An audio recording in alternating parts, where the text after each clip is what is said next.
Good morning, and welcome, and thanks for coming. I gotta ask, because you came in en masse as this was a class. Can I ask where you're all from? We're from the Office of Undergraduate Admissions. Oh, outstanding. Well, welcome, and I'm glad you're all here. There's a lot of familiar faces that I know, so I'm glad to see everyone, all the usual suspects, as we say. But before we get into our first speaker, and I get the honor of actually introducing the person who will introduce the first speaker. But I just want to introduce myself and tell you a little bit about the conference, the history of the conference, what we're all about, and if any of you, particularly those in undergraduate admission, are still interested afterwards, you may want to consider joining this group. And this group is a committee that started approximately 10 years ago. It is known as the Autism Spectrum Disorders Work Group. And we meet once a month. Currently, they're meeting, I believe, the third Monday of the month, and from 11 to 12.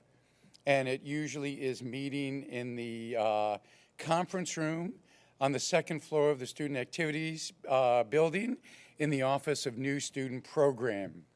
So if you are available at that time, we would love to have you. The purpose of the group and the reason why we originally got together is because we were noticing that there had been a sort of a dramatic increase of students at the university on the spectrum. And we felt that we were in some ways not very well prepared to meet some of these students' needs. So the idea of the group was to get together to try to make an assessment of what are some of the needs that students on the spectrum may have and that we're not meeting, and then how do we do a better job fulfilling those gaps. So that is what the purpose and sort of the mission of this work group has been. One of the outcomes of all of this work has actually been this half-day conference. And the idea is that not only might we not be prepared for some of these students, but really the university community as a whole is woefully unprepared and lacks knowledge. And the reason why that becomes important is because some of the particular idiosyncrasies that some students on the spectrum may display may be easily misinterpreted, and because of that gets a lot of students into trouble when no sort of mischief was intended or meant. And the really issue was on the part of the university in not being able to recognize, understand, appreciate, and value what it is these students can bring to the table. So we continue that work. Even though I introduced myself, I said I'm Stuart Siegel. What I also didn't tell you is I am the retired director of services for students with disabilities. I have worked at the Office of Disabilities for 25 years, and finally, as of December 31st, I am now retired. And it was a pleasure and an honor to be part of student life, which is where the office is located, and to work with this committee, and this committee will sort of continue the work. And given that I was one of the founding of the committee, it's a pleasure to see that this work will continue long after I am gone, so that pleases me. Before we go on, let me sort of introduce the committee, because there are several people who you're sitting among who are members of the committee. So I'd like the committee members who are in the room to stand and be recognized.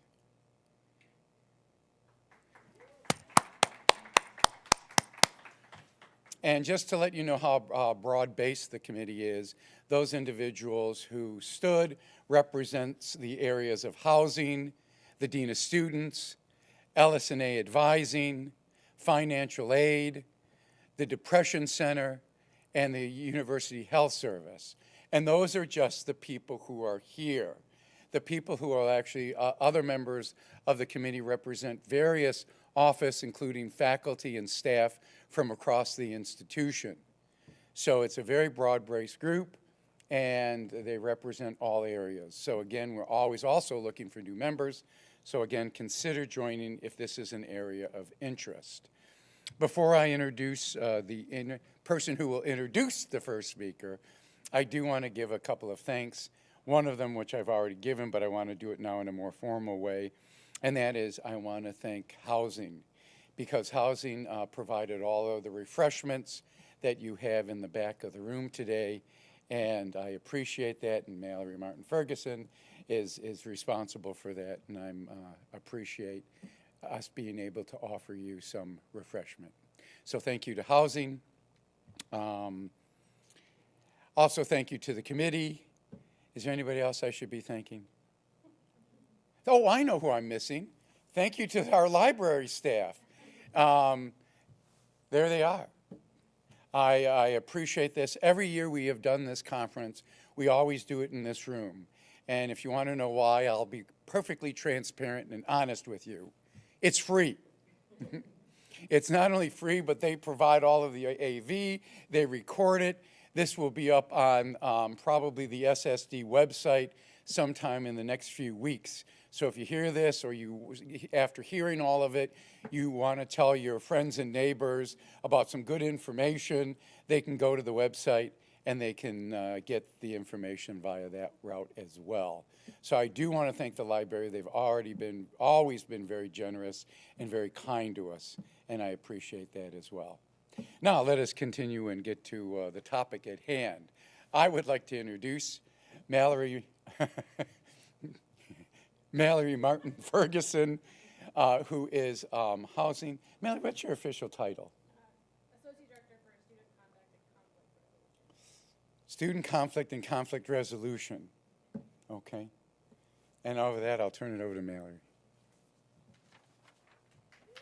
Oh, you want me to come down?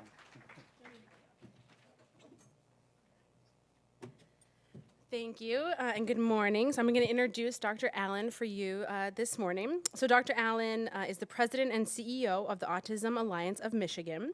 She's the founder and was director of Henry Ford Health System's Center for Autism and Developmental Disabilities until 2012. In her role as president and CEO of the Autism Alliance, Dr. Allen has spent the past 7 years engaged in advocacy, programming, and trainings for family and service providers to improve access to critical services and supports and employment opportunities for adults with autism and related disabilities. Dr. Allen received her Bachelor's of Arts from the University of Michigan, her Master's in Science in Speech Language Pathology from Boston University, and her PhD from Wayne State University. And we are very thankful and honored to have her with us this morning. Please welcome Dr. Allen. It's quite the entrance, yeah. Good morning, everyone. Okay, let me make sure I can advance appropriately. Let's do it this way. Okay, so I have an hour. There's a lot of information to cover, and I didn't get a chance because I was scrambling to get parking and racing over here, but really wanted to offer to Mallory that if there's interest in more presentations, trainings, information, please let me know. We're doing, actually we have a fundraiser on campus. It's a third-party event, and I talked to some of the organizers yesterday, and I think what we would like to do is pull some of those funds to do a little bit more with you here.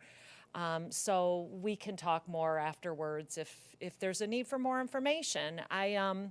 I guess, you know, maybe that's a good place to start, which is first to just get a sense as to your own comfort level with individuals presenting with an autism spectrum disorder. So how many of you have a personal connection, a professional connection? How many have just met a person on the spectrum? Okay. Okay, so all of you at least have some familiarity. Although I will tell you, mainly because you've met one person with autism, what's very common is that you've really met one person with autism. And so if there's one takeaway from today's presentation, it will be that every individual is unique anyway, but when it comes to autism, the box doesn't really exist. And we're going to talk about why that is. So let me just back up a little bit. Just briefly, again, I don't want to spend too much time on who we are and what we do, because I could be up here for a half hour just speaking to the scope of work. We are a statewide nonprofit. We are a professional organization, and very basically, our mission is to improve quality of life for the population, to raise societal expectations, and to lead those initiatives that will allow individuals to reach their greatest potential and level of independence. So it's broad, as you can see. We really address the lifespan from the earliest diagnosis, parents who contact our Navigator program and have no idea what it means to now have a child with autism. What does that mean in terms of what they'll expect from their special education program? What does their insurance cover for clinical programs? Will this person ever have a job? What do I need to know about financial planning? If it's a child who wanders, what kind of safety concerns do I need to be aware of? And so we would consider each one of those and have content expertise in a number of different areas to address families' concerns. Our Navigator program is statewide and totally free of charge. So we lobby quite a bit to get a little bit of state funding, but most of that is funded through our own philanthropic efforts. So please, if you encounter families, whether friends or colleagues, let them know about us. I feel like we've got this great resource in the state and nobody knows we're there. So keep that in mind and visit our website for a little more. Some of the other work we do is community. So today sort of falls into that pillar, community education and awareness. And when we talk about improving quality of life and raising expectations, that definitely includes our college campuses. So what can we do to make students who don't have autism, the non-ASD community, more understanding of what it's like to interact with somebody on the spectrum? And then the only other thing I will say before we kind of jump into characteristics is there really is a movement right now. I don't know that we're going to actually see this publicly even within the next 3 to 5 years, but to kind of move away from this label issue. And I think keeping that in mind is especially important when we talk about autism, because on a college campus like U of M, you are definitely going to encounter those individuals who have never disclosed, number one, or those who have never been diagnosed but have the behaviors and the challenges that exist for those who do have a definitive diagnosis. So I'm hoping that the information is really helpful to you in terms of recognizing some of the behaviors, knowing how to interact, understanding risk situations, because I'll tell you, there's a lot of overlap between individuals who are gifted and those with very high ability. I don't really use functioning anymore, autism. And teasing that apart can often be difficult. When you throw in ADHD and social anxiety, it's like, where are the lines even drawn? So I want you to just sort of think about, okay, I know we're talking about autism today, but the strategies and how we interact with the population are going to work for lots of people, okay? I'm going to cover some basics around autism in terms of statistics, characteristics, and then we'll go to common services supports, and then really the vulnerability piece that I think is, again, especially important here. Prevalence is now at 1 in 68. This has increased significantly every 2 years almost, and I'm going to explain it in a minute. But the way that we learn or we gather our data around this statistic is through the CDC. They actually issue this monitoring study every 2 years in 14 different sites across the country. And it's usually the same question: how many 8-year-olds are diagnosed with autism in your clinic, in your school, in your health system, whatever one of those 14 sites may be, and they collect the data there. So the number is growing and growing and growing. Okay, is there really some element to the growth that is related to a toxin or vaccinations? I will just tell you that that explanation is only a sliver of why this number has increased. This number has increased because of awareness, early identification, how we now define autism. We used to define it as very classic autism with the most severe behaviors and the greatest presentation of social, restricted repetitive behaviors, communication challenges. And now we're saying we've got engineers graduating from the University of Michigan who are looking for jobs but are challenged socially because they can't get through interviews, or they can get through an interview, but then they fail within the first couple weeks because they made an inappropriate comment or they're not considered a team player. So we have a very significant spectrum when we talk about autism.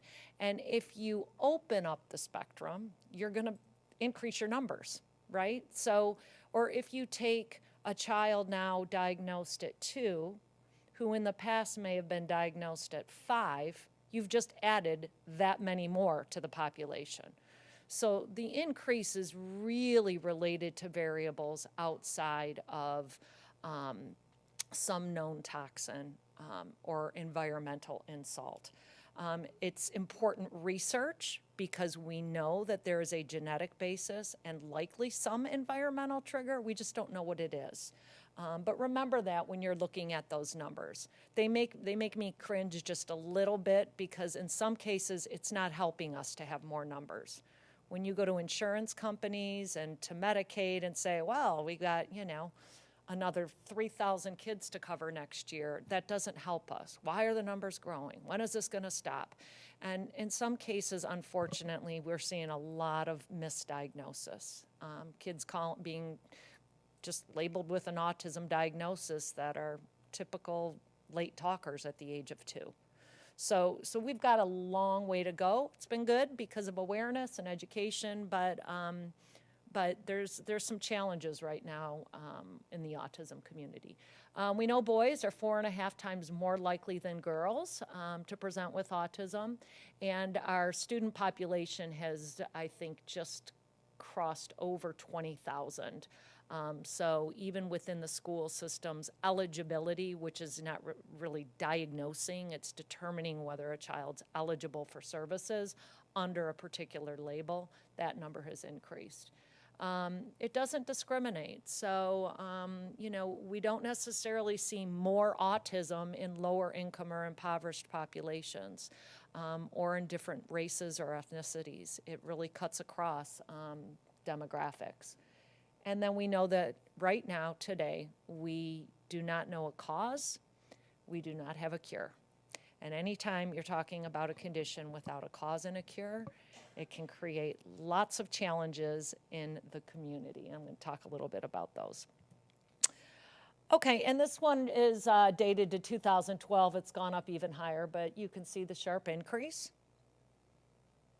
And again, I would just, just encourage you to think about the awareness piece.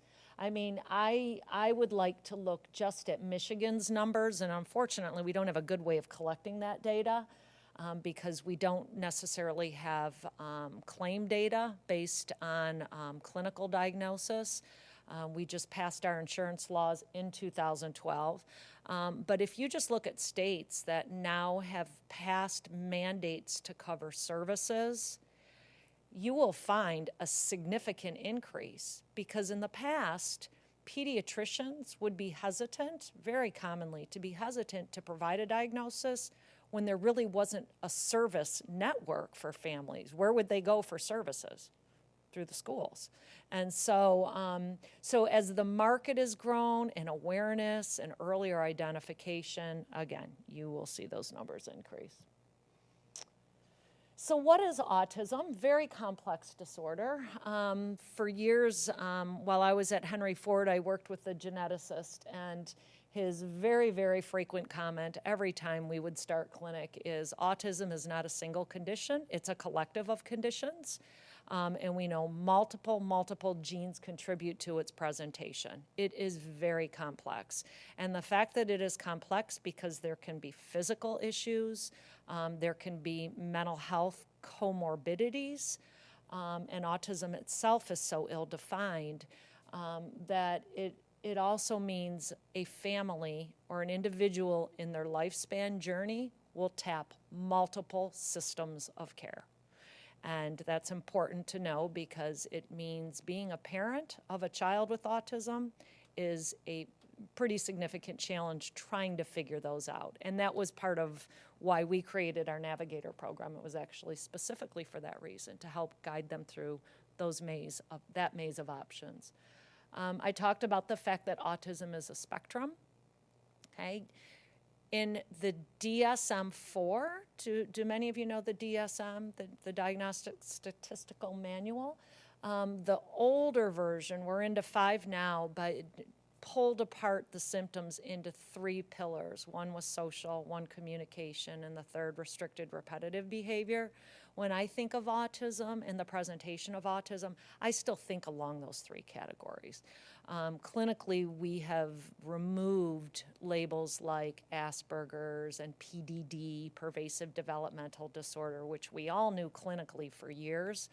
Now we just say it's an autism spectrum, and individuals can present with more behaviors and more significantly to be on the lower functioning end, or they can present with fewer and still have the core deficit of social interaction and be on the spectrum. So individuals can look really different. Parents, we have heard parents of children who are very severely affected claim that this person over here with those degrees is not autistic because they can look so different. So we really look for some core features when we're diagnosing this disorder. And then we're very careful now of high functioning. I'm sorry, I didn't finish the DSM comment. So DSM-5, which I think came out in 2013 or 14, DSM-5 collapsed social communication into one category of behaviors, with restricted repetitive behaviors in the other. And I'm going to talk about those a little more. And then high functioning. Here's why high functioning is a problem. Because we work with job seekers, so individuals who are on the autism spectrum trying to get a job. And I can tell you that even with the highest skilled individual, that engineer, that IT person, we've had lawyers contact us, we had finance accountants, we've got a number of professionals that have struggled. But in many ways, they're very low functioning if their anxiety cripples them to the point where they can't get to work. So, or they have behavior outbursts and emotional dysregulation that won't allow them to perform or be successful in a job. And for us, that person is not functioning. So they may have ability and skills, but if they can't get to their everyday activities, they're not really functioning. So just be careful of that, that particular term. So here's a quick, there's a lot of busyness, and Mallory, I'm happy to send this out too. So yeah, just, afterwards, because there is a lot of information. This just really goes to show you sort of the complexity of autism. And so this is broken down into sort of the core clinical features and then some of the associated behaviors.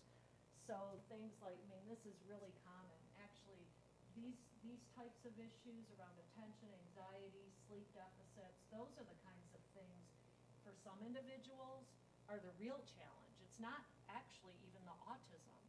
And there is a significant majority of the population that have these comorbidities. They present with these deficits in these other areas or behaviors that are associated. So we have social communication deficits. I'm going to give you some examples, repetitive behaviors, and language disability. So it's just, again, to kind of remember that this is a pretty complex profile. So social emotional, some of the things we're going to see, difficulty making eye contact, interpreting facial expressions and other nonverbals or nuances of communication, difficulty expressing emotions, pretend and imaginative play, mostly in children, and then difficulty interacting with peers.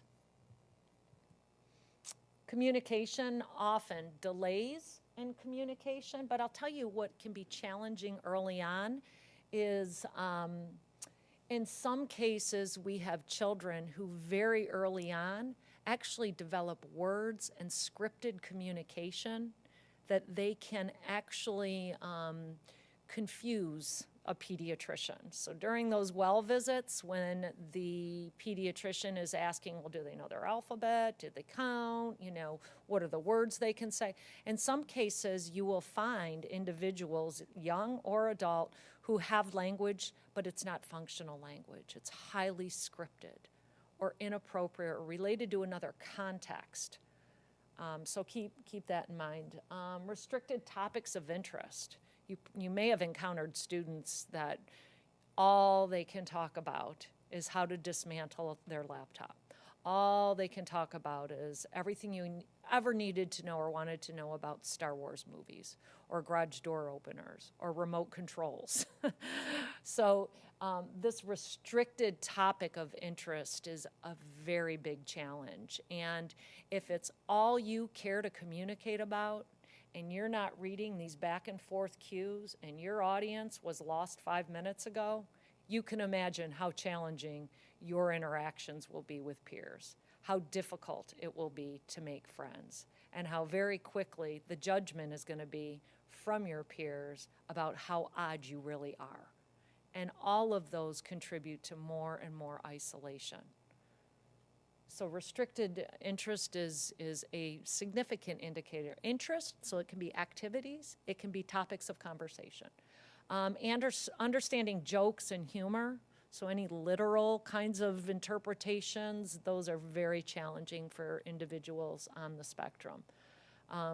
They tend to use very concrete interpretations, and then difficulty expressing some of their wants and needs. And I talked a little bit about this. Need for sameness is another behavior that you will find in restricted repetitive behaviors. So individuals who will experience significant anxiety if there is a change to an unexpected change to the schedule or an unexpected change in some routine. So these are people who are behaviors that look very OCD in many ways and create that anxiety, again, that can contribute to really non-functional behaviors.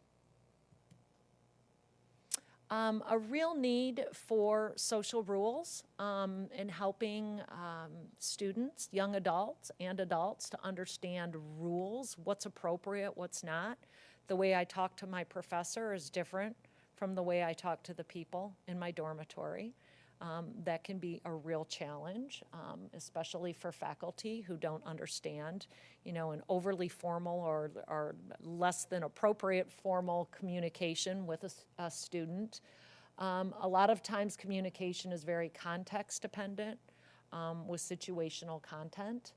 There may be struggle to say the right things, understanding the audience, predicting how somebody will react, unable to infer emotional states, and what we call a lack of theory of mind. Do many of you know theory of mind?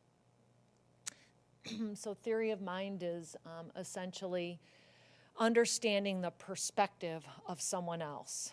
That, that because a situation makes me upset, that I believe it also makes you upset. Or just because it makes you upset, I don't know why that would make me upset. It's just understanding a perspective. And it's a deficit that trickles down into a lot of the challenges that this population experiences, because it comes across as being very egocentric and not being willing to sort of not even willing, but being able to understand when others may have a different perspective than their own. And then just some of those associated disorders. Very frequently we see epilepsy, self-injurious behaviors, and then some fine and gross motor coordination issues, sleep, sensory, anxiety, mood, depression, Tourette's, aggression. There may be gastrointestinal, feeding difficulties, allergies. So to my earlier point around complex. Okay, I'm gonna just stop for a second and see if there's any questions. Nope. Yes. You mentioned that there were no strong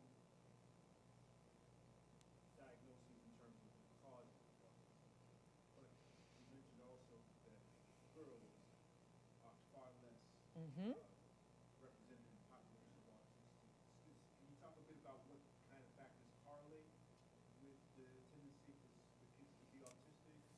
Sure. Gender or Yeah, I'm going to give you like just the very global response to that, which is that we know that disabilities present more frequently in males than females. And it just has to do with the XYXX and distribution. And if there's any medical people in the audience, please chime in. But one theory around autism is what's called extreme maleness. So some studies have shown that there's actually excessive testosterone that may be contributing to some of the behaviors. So I know that that's very vague, but it's the one I use to explain the difference. Most importantly, it's the disabilities come in a higher incidence for males than females, generally. are students who are born premature more likely to be autistic than other people who are There's some studies that have shown that. There's been studies that have shown paternal age. There's been studies to show maternal diet. There's been studies to show tobacco. And I'm not discounting those because they're important, but the first thing I will do when I look at those studies is to go right to the methods and look at how they identified the population. Because again, it's very hard to rule out those other disorders and have a very clean sample that's actually just autism. Because we know those other things contribute to other developmental disabilities. So there's no solid study that says this is it right now. Did anybody want to contribute? I don't know how many of you are into the research around autism here.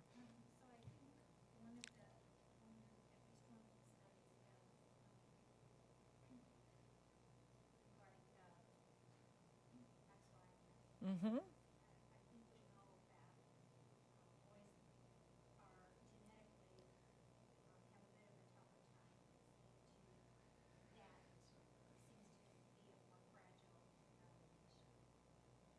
Mm-hmm. Yeah.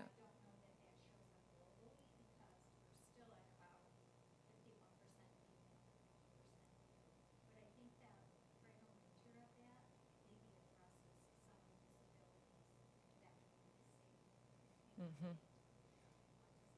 Mm-hmm. Yep. It's in the genetics.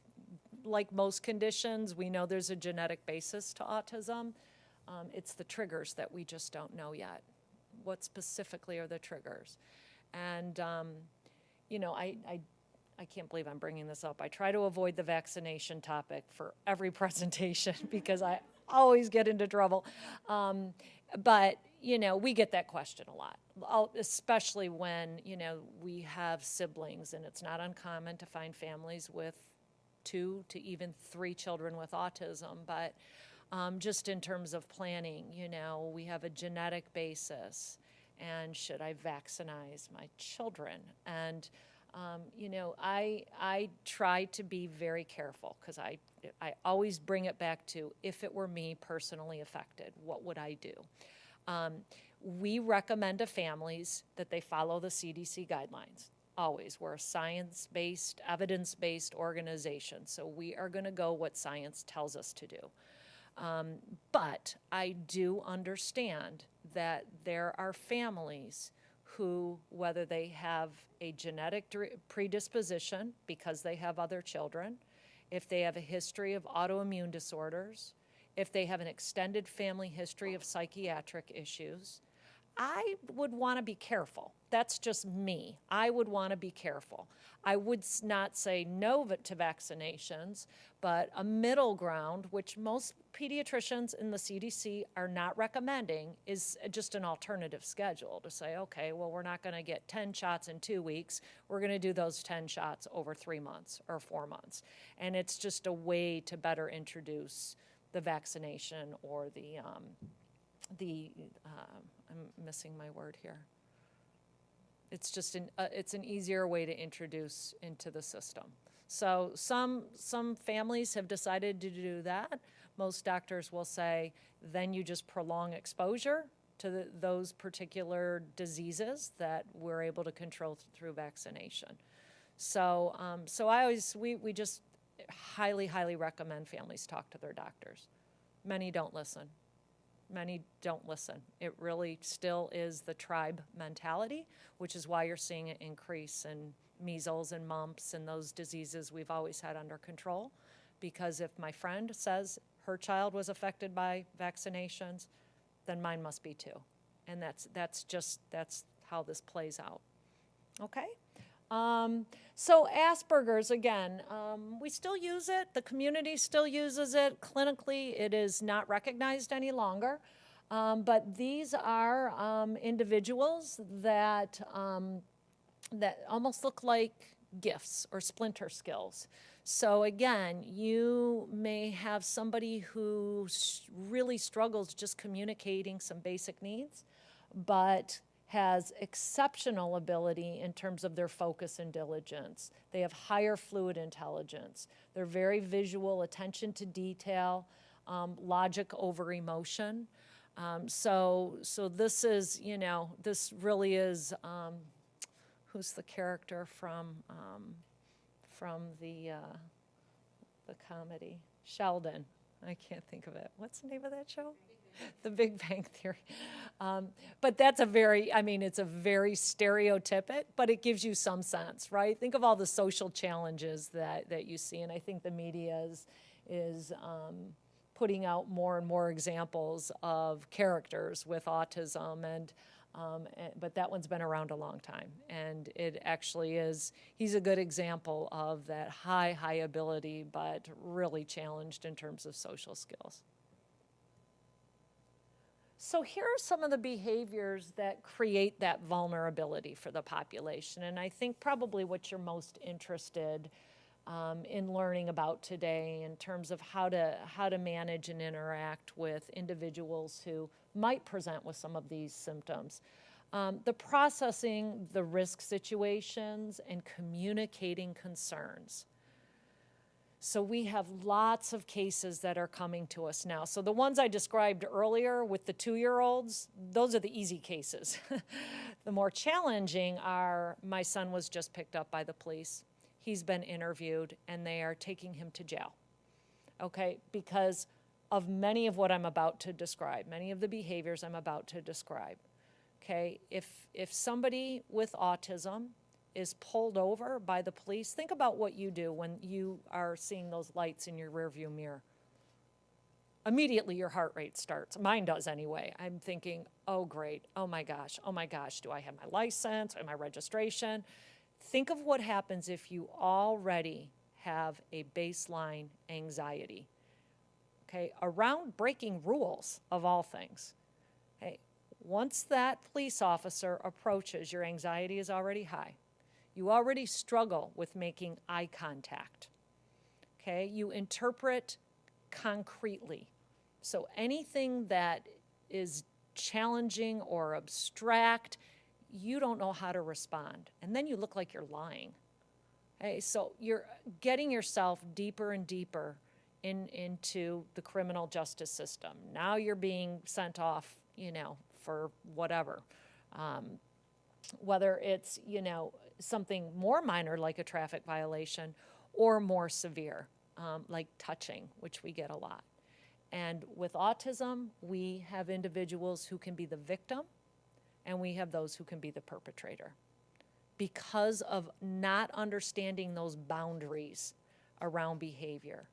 Okay, when you're signaling to me, I'm not interested, stay away from me, I'm now walking away, and you don't understand those nuances and you persist, now you're stalking. Okay. On the flip side, we just had a case in Novi, not too far from here, of a 12-year-old boy who was being sexually abused by a much larger, older child with a severe emotional disorder. And the basis of what happened is not understanding how to be a friend. So that child with autism thought you were supposed to hold hands, thought it was okay to be touched. And it ended up in favor of the family. But you know, that 12-year-old was the victim in that scenario. But we have the opposite as well. And so the vulnerability around interpreting the social piece and responding appropriate is what challenges us the most. So those unusual behaviors, the lack of peer connection and isolation, the best thing we can do for this population is increase their exposure to peers, actually. It seems counterintuitive. Those are the role models. That's where our greatest outcomes are seen when we put individuals with any disability, really, but autism, because what good does it do to go to your social skills group when everybody in the group has autism? The behaviors you need to learn are those from typical peers, if that could be defined. Inability to understand the rules, aware, sort of. I say sort of, because in many cases, the individuals who know that they're just a little different sometimes struggle the most. You know, I look at children who are just happy to be on their own, engaged in whatever obsessive interests they have, up against those that know they're different. And studies have really shown that you can teach the cues, the receptive cues. So you can teach somebody when someone's looking at you and they're nodding, that means they're paying attention and you can keep going. It's the responding part of it that becomes the challenge. So if you're not, and you're looking away and you're ignoring me, I know that's happening, but how do I adjust my behavior because of it? That becomes the real challenge. So the aware part, I think, is really, really difficult. I know I'm different, but I don't know how to change it. And it's pretty sad, too. It's really a challenge for young teens straight up through adults. Trying to be a friend. I talked about the case we had, victim and perpetrator, and getting caught up in the criminal justice system. We know 7 times more likely for a person with a disability to experience an intersection with the police. Problematic sending those nonverbal messages, standing too close, speaking in monotone, not making eye contact, and then interpreting, realizing when someone is upset, understanding implied requests from supervisors, and understanding jokes, sarcasm, or friendly behaviors.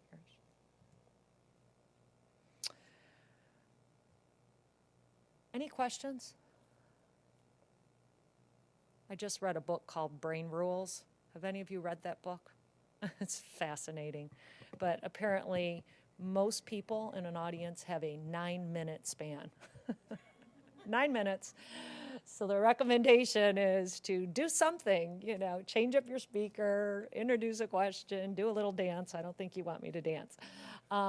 So I'm just trying to make sure that I stop roughly every 9 minutes and take a little break here by asking a question. Any questions so far? Have any of you seen some of those? Yeah? Do you want to talk about it a little bit or share the example? Is he? How old is he? He's 16. Okay. Okay. Where would you say he's at? Is he in mainstream school or? When he was very young, he was diagnosed as something called, it wasn't PDD, was it pervasive developmental disorder? Not otherwise specified. And I think the main challenge for us is social interaction skills. Right? We just talked about, Right, the incident where kids right, will talk endlessly about the things they're interested in yeah, with no real checks into what the Right. audience right, is, how they're responding. right, So we're trying to actively yeah, teach him how to be in a real conversation, real dialogue with somebody. yeah, And then another thing I noticed is that when he's doing something that he enjoys, like watching The Office, mm-hmm, big show The Office. mm-hmm. The interesting thing is that he's constantly checking to see if I'm in the room, what my response to the thing that he's supposed to be enjoying. That's good, that's very good. But I worry about why you just enjoying it yourself instead of checking in to see if I'm watching. It's actually, that's really good, because he's considering maybe your perspective, and or maybe he's afraid you're going to make him turn it off. I mean, there's that too. So yeah, so I just want to make a couple points based on what you've described. Getting ahead of those social skills now is so critical. It's great that you're recognizing it. I cannot tell you, it's always my first question to parents who will talk about how great their child is doing. They're going to college, they are in mainstream education, and my first question is, do they have a friend? And almost always the answer is no. Well, we're working on that. We're working on that. And you don't have to necessarily have lots of friends, but again, to learn the social piece early on is so critical, because here's what's going to happen. He's going to go on, right? Maybe he'll go away to school. Maybe he'll pursue employment once he has a degree. And those challenges are just going to follow him. So they're going to follow him to a college campus. They're going to follow him into his interviews for jobs. They're going to follow him into the job. They're going to follow him into relationships as he ages. And so really, really working on those now is critical. And we've got great technology that's being developed around virtual reality and simulating social situations. And it's going to make a big difference, I think. But, none of us, because it happens so naturally, realize how complex it is to interact and socialize. Think about a teenager walking into the school cafeteria. All that's happening in that context. You've got kids moving in and out. Some are sitting together. Some are having conversations. You have to get your food. You have to ask for your food. You have to then find those people that will encourage you to sit down, because what are you going to do? You're going to look for nonverbals. Oh, they're doing this, or they're waving me over, or they're giving me every indication I'm welcome, or they're not. I mean, we do all of this very simultaneously. But it is complex when you start pulling apart all the pieces you need to be aware of and all of the appropriate ways that you need to interact or respond. So it's no easy challenge. And these are, so just to get back on point here, these are some of the treatments, the common treatments, especially through childhood. The world is behind when it comes to the adult population, and I continue to be amazed that our efforts in this country and otherwise around early intervention are really critical. And it was our work when we got started 10 years ago was to advocate for autism insurance laws in Michigan, advocate for a Medicaid benefit for the population, and facilitate implementation of services across the state. And having looked back now, I'm thinking that was really great work. It is so rewarding to know thousands of kids in this state are getting critical interventions that are going to change their life path. I mean, the research is striking. Done right, children who receive intensive applied behavior analysis can enter mainstream education. It really is, parents will describe it as magic in some cases. But 2/3 of the population will never have experienced those interventions. And what are we doing about them? So we have young adults, we have 30, 40-year-olds, 250-pound males that are putting their fists through the wall, that have severe psychiatric and behavioral issues where we don't have a service system to support those families. So we have challenges. So most of these are common for children, and our reimbursement actually only allows for services to age 18 if you have a private insurance benefit and 21 under Medicaid for most of what we know to be evidence-based services. But language, social skills, communication, ABA actually, do all of you know ABA or have heard of it? Applied behavior analysis. It's the market here in Michigan has grown pretty substantially around the providers for this type of therapy, but it's really based so much in data collection that they, over the years, have been able to accumulate the research that demonstrates effectiveness. It's why insurers finally started to pay, because it had the science behind it. But addresses skill acquisition, so it's very much around, behavior modification principles. So in terms of teaching a skill, you may have a 3-year-old, for example, who receives anywhere from 15 to 20 to 40 hours a week of intensive applied behavior analysis, where a tech is running drills with that person. So what's your name? What's your name? What's your name? What's your name? Constantly, repetitive drills that induce skill. Behavior, ABA can also be used to address severe behavior. And I've always sort of joked that I could have used this with some of my children in the past, because it really is the analysis part of it. It's looking at the situation. So who is involved? What are the triggers? How are those individuals responding and reinforcing those behaviors? And then breaking that down and changing the plan so that you stop reinforcing, that you understand those triggers and you get ahead of it before it happens. It really is incredibly effective and requires some significant training. So board certified behavior analysts have a master's degree, usually in a psychology or education field. Then pursue 18 credit hours, I think, of advanced coursework and 1,500 hours of supervision and a comprehensive examination. So they're highly trained. But ABA, just you'll know now because it seems like it's everywhere. And then other treatments, I mentioned some of those. Okay, assuming competence. I think this sounds like a pretty simple concept, but not necessarily the case.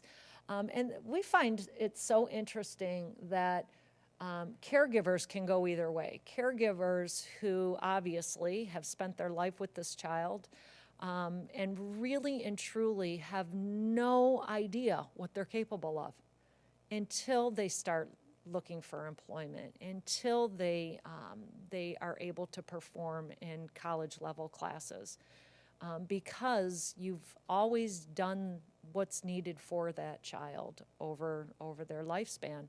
And so we find amazing ability sometimes when we bring in candidates. It is the one piece of our work that is direct service. We have a whole employment program, but individuals looking for jobs, and we'll do our own assessments and find that they have incredible skill and they don't need to be working at Kroger. And then open to the unique demonstrations of competence. So it may be that, that obsessive interest is driving everybody crazy. The challenge will be how to channel that into something productive. That's the real, I think, challenge for us as support and providers, is how do we make that something we perceive to be valuable and of benefit instead of a problem. This is a lot of work we're doing with employers now, which is let us show you how this person will outperform their peers on the job if we match them right and we support them correctly. Support the communication system, just to understand what is needed to effectively communicate. So, you know, whether that comes through more structured interactions or assessments or spending time with that individual, developing your policies regarding relationships, making clear those rules. There's some legislation being introduced right now around a woman with Down syndrome and autism, a young woman, she's 18 or 19, who was sharing sexually explicit photos of herself through an online predator. So this area around cyber issues is getting to be quite challenging, and the legislation is actually that there's no real penalty for those perpetrators. So we're helping to make that happen.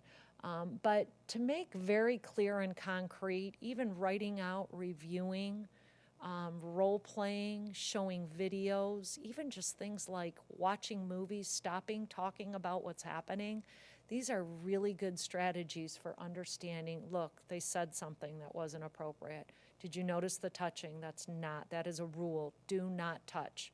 I mean, the rules are very much what will allow for success because this is a rule-driven population. So if you give those rules, they're going to follow them. Okay, and then just speaking in direct and clear manner, I just threw a couple examples up here. So statements with implied meaning, are you going to work on the database assignment? Or really what you want to say is, I want you to work on the assignment. Brian, you're the last one leaving today. Very explicitly, please put the alarm on because you're the last one to leave the office, even though you may assume that individual knows that to be the case. I feel like lunch, I'm hungry, let's go get lunch. We are behind on the group project, you're gonna have to stay late to meet the project deadline. And there's often this real intimidation around, can I be that direct? Absolutely, be that direct. They will not be offended, They will perform and have more success if you use rules and you're concrete in what you need.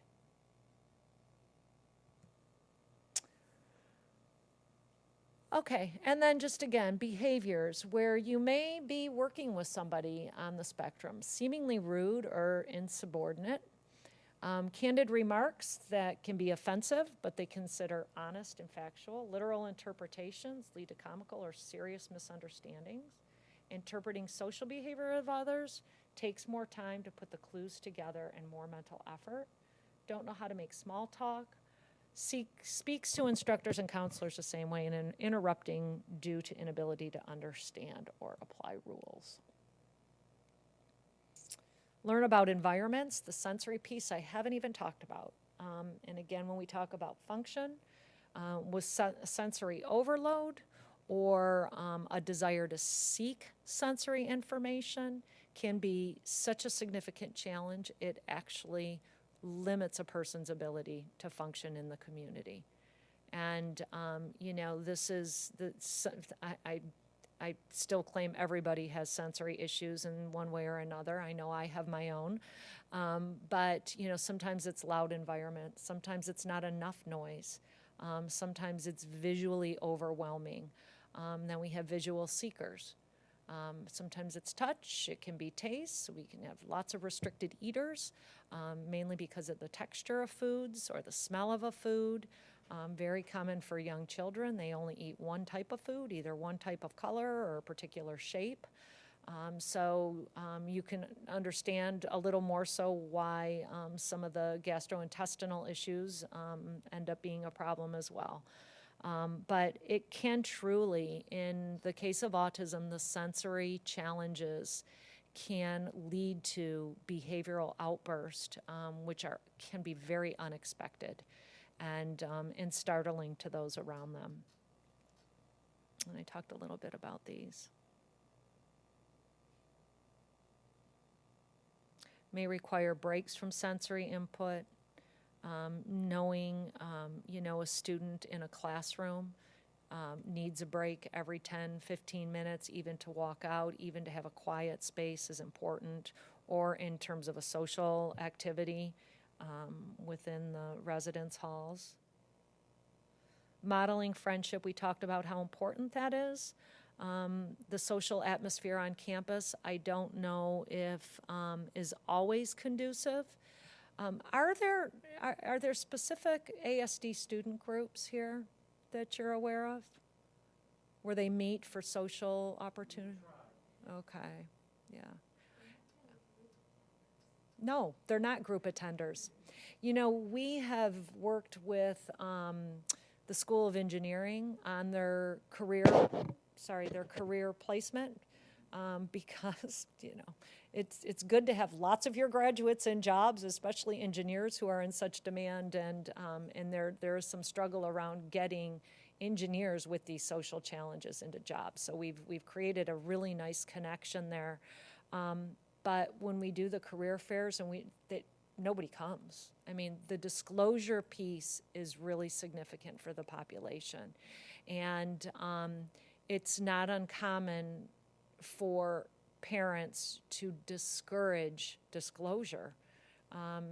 They want their child to be successful and not seen as having a disability. And so you see a lot of this without individuals either having the diagnosis or being willing to talk about their diagnosis. It is a very, very challenging conversation. We do a lot of training on disclosure counseling for individuals going into jobs, because it's only through disclosure we can help with accommodations. So it is a very sensitive conversation. I think if you can get somebody who is actually able to be forthcoming with their challenges, it immediately allows you now to bring in the supports and services that they need. Otherwise, you're dodging all around it. So it's challenging. And on campus like this, I can see it being the case even more so. The bonding and restricted interest we talked about, how difficult it is to have a relationship when those are some of the behaviors you're dealing with. Lots of online friends. You can imagine that's such a safe place. And you can regulate so much of the social experience if it's just through a screen. So, and then these are just some of the common accommodations: sensory time management, prioritizing, the social interactions and behavior, accessibility settings, and in some cases augmentative communication for those that are really struggling with language expression, modeling, and stress management. Oh my God, I have like 2 minutes. So I talked really fast, and we got just a couple minutes for any questions. What do you think is the biggest need here? Is it finding and pulling them out of the woodwork and then being able to connect them into social experiences?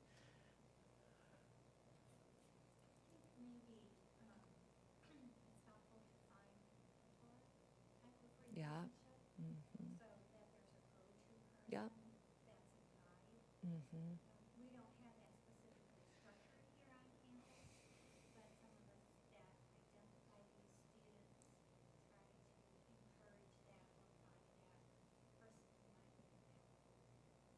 It's ideal.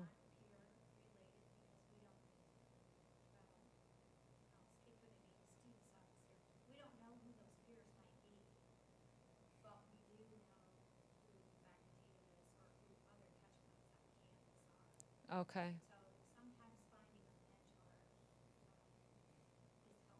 It's great.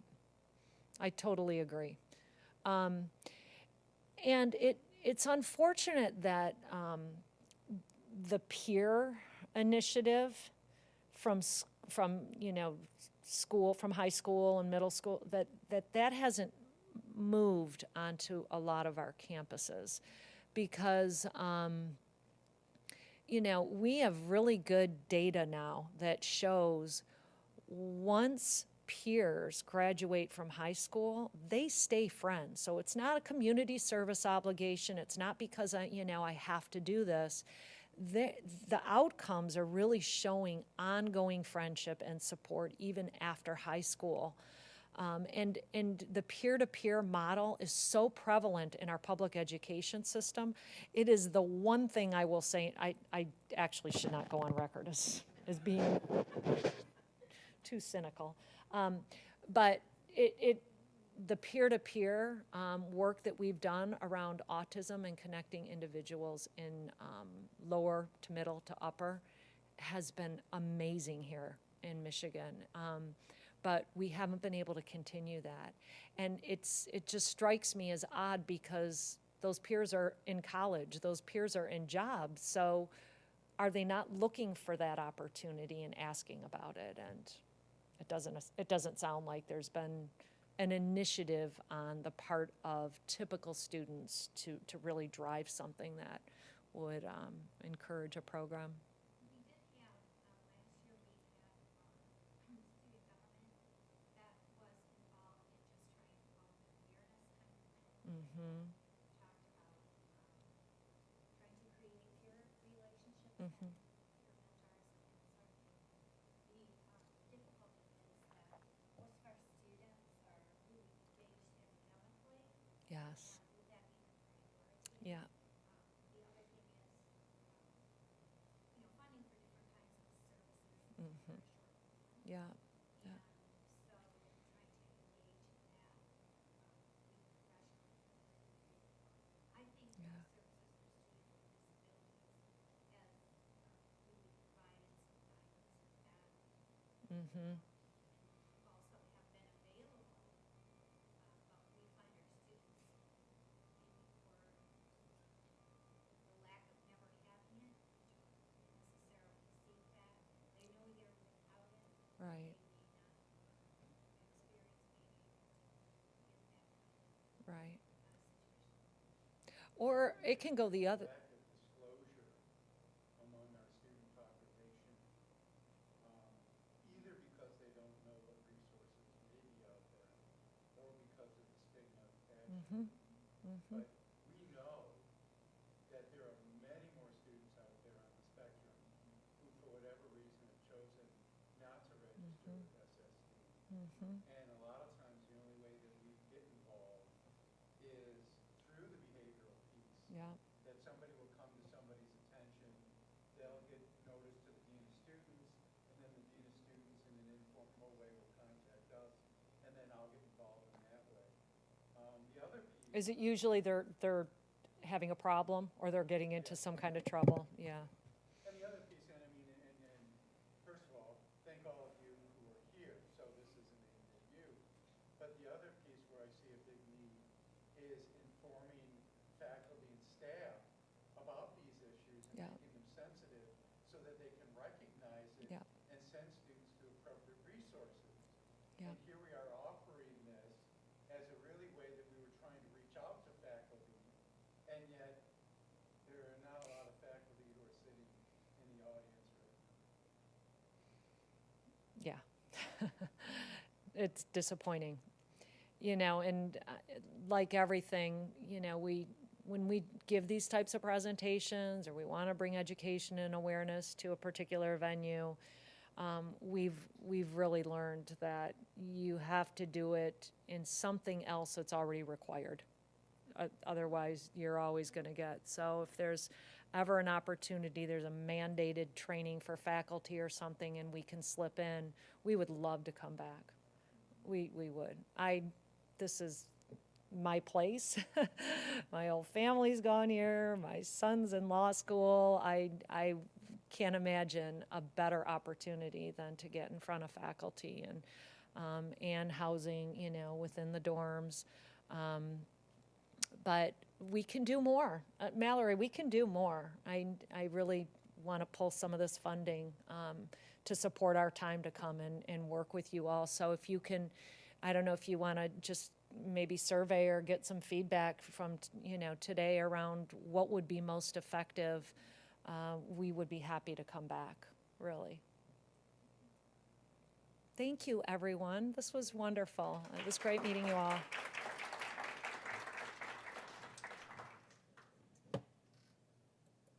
Stuart and I are quickly signaling to each other. So thank you again to Dr. Allen for just being here. I had initially course. saw her, I think 2 years ago, Yeah, at this point, maybe yeah, a year ago, yeah. at a student conduct presentation. And so the Student Conduct Association brought her in to talk about when we're talking with students who have anxiety and then anxiety about breaking the rules, and we're in this kind of conduct conflict situation, how are we navigating that? And it is certainly translatable to the alt work that we do, which is why we kind of brought her back. So again, a plug to the multiplicities. Thanks. And I'm really, I mean, I'm not a content expert anymore. I don't consider myself. I'm no longer in a clinical role. Most of my work is advocacy and statewide community kinds of initiatives. I don't work directly anymore, but I have 40 staff that are master's degrees and up, and they have amazing knowledge around autism, and are just waiting for opportunities like this. It's really our goal when we think about raising societal expectations. It starts right here. Thanks, everyone. Appreciate it. We're going to take a brief break until about 10:30-ish while we set up the next component of the conference. And so feel free to get some questions answered, meet other folks, and then be back at 10:30 if you plan to stick around for the video discussion. Well, you know.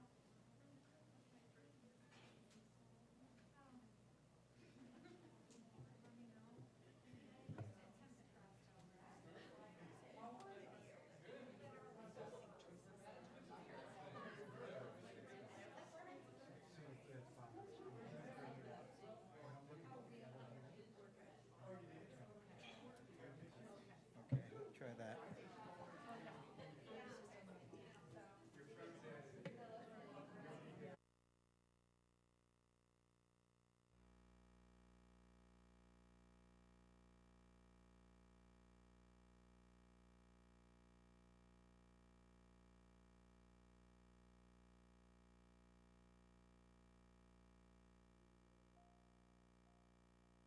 Colleges today are responding to a new generation of students, academically qualified and matriculating with a disability, autism spectrum disorder. Like all college kids, they come with dreams. But I have a long series of aspirations that I intend to follow my entire life. I think they start with an IT major.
Yep, we're going to pull everyone back together if we could.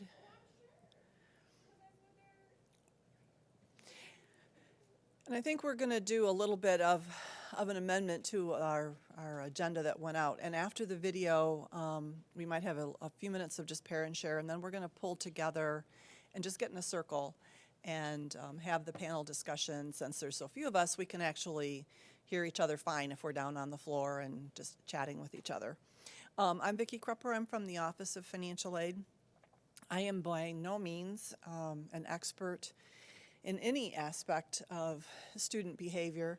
My information is always anecdotal as I speak with students on a daily basis, but became involved in this group a number of years ago, really as a result of working with a single specific student and moving into working with this group from there. So without much further ado, this video is on YouTube if you want to see it again later. I've actually watched it about 3 times and learned something new from it every time. And while most of us are staff, correct, in the room? And it does speak more to the academic classroom side of things. There are a number of lessons that I think we can hear and we can chat about afterwards in regards to our work as staff with students. So I'm going to go ahead and cue this up.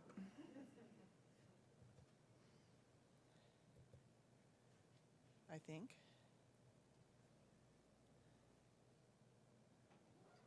Click the play button in the bottom left corner. Yeah, I did. And it says, oh, there we go. Sorry. Colleges today are responding to a new generation of students, academically qualified and matriculating with a disability, autism spectrum disorder. Like all college kids, they come with dreams. But I have a long series of aspirations that I intend to follow my entire life. I think they start with an IT major and a BA in biology, and to ground myself a minor in philosophy. And I think with those tools I can begin my career. They also come with challenges. I feel like I couldn't express my ideas well enough. Whether or not people understand me, whether or not people have debates about, about the particular subjects I talk about, it really doesn't matter, because you're just being you, and you're just doing what everyone else is trying to do, is trying to accomplish an assignment. For me, it's really hard to go up to ask a teacher for help. It's very hard for me to take my time and after class to go speak with them. And maybe that I'm scared, or just socially anxious, or I'm afraid that they're going to judge me or be like, well, why didn't you do this? Why didn't you do that? It was kind of staggering to me that we had to go back and become case managers all over again when our son wanted to be independent and he didn't want to rely on us. Through the years, most people refer to him as, the autism kid, the kid with Asperger's. James is an individual. He's a student and a very bright student. He's well able to do his work in the college with support. Every semester, I've had a professor come to me or call me and say, what do I do? I've never had a student with autism in my classes. How am I supposed to work with this student, etc. And yeah, it happens every semester. The worst fear that anyone has is that there's going to be a disruptive student in the class who challenges your authority and disrupts other people or upsets other people, and that's something that you definitely always, you don't want students like that in your classroom. I became inundated with phone calls and letters and emails and requests from parents of students who were on the autism spectrum who couldn't find anywhere for their students to go to college. They had really worked so hard to get their children to this age where they could succeed academically in college, and now there was no program for them. In response to this need, Pace University launched the OASIS program to support both students with ASD disability and the faculty that would be teaching them.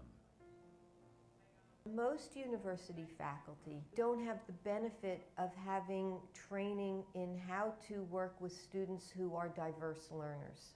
These kids are now 18, 19, 20 years old and becoming young adults. They're positioned really for the first time to be very effective, successful college students, but they're going to need some of the same techniques and approaches offered to them in high school.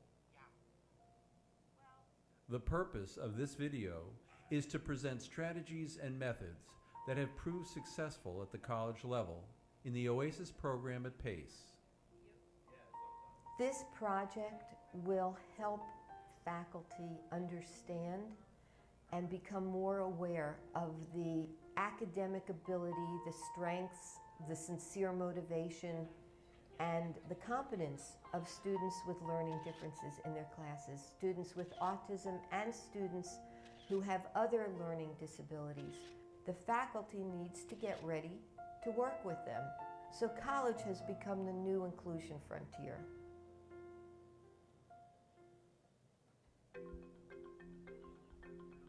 The first step for faculty is to recognize that students with ASD face challenges that are many and diverse. The students in the program have a wide range of different kinds of problems. They're not all the same. Things that might be encountered in the classroom might be the student who is extremely reticent to speak. And at the other end of the spectrum, there could be someone who is overly talkative, and the professor might think that the student is rude. They may have auditory processing problems, so that in a lecture classroom, when the teacher is speaking and speaking and speaking and not stopping and pausing or putting things on the board, the pace might go too fast for them. Because of the fact that he's so literal, he can walk into a situation and just not get what's going on.